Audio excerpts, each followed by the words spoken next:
In this video, we'll be taking a look at the hardest Fortnite techniques that only skilled players can do, so if you want to see if you're considered a good player or learn more about specific tricks and techniques, stay tuned.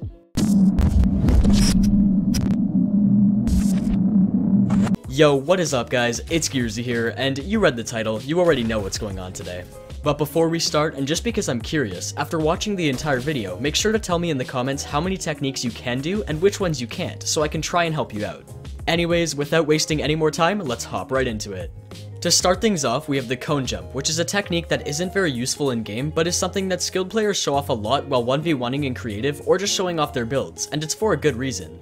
It basically proves that you have mastered your movements on whichever platform you play on, because you need to have precise timing and be able to do a slight strafe in the air. An interesting fact about this technique that you might not know about is that it was popularized back when glider redeploy first came out, and was a lot easier at that time because your jump could last longer, but as things evolved and people started to become goated, easier and ultimately more effective ways to do it were discovered, so now it's simply a trick to test your skill.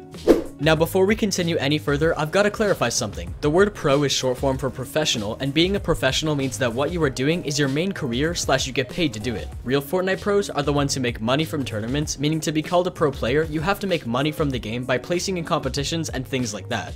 So for the rest of the video, I will try and say skilled players instead of pro players, because pro isn't really the right word for this, considering you don't have to make money to be able to do these tricks. Hopefully you found that useful and learned something new.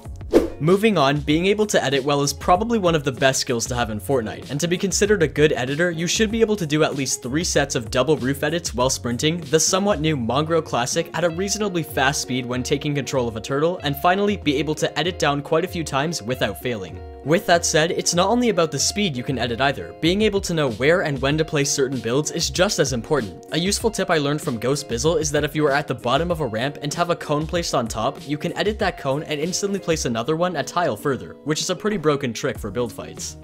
The next technique isn't building or editing, but it's something that real pro players and people with high placements in tournaments do a lot that makes them smarter than the average player. This skill is going to the Compete tab, selecting any recent event, and then clicking on which player or team you want to spectate. From there, you can head to the match history and watch any game you like. Now what's awesome is you get put into replay mode where you can choose to watch the gameplay, or click on the battle maps mode and see exactly where that person went throughout the entire round. This can be amazing for finding new loot paths or learning how to rotate better during endgames, so trust me, if you play competitively and want to improve your game sense / game IQ, this is the best way to do so.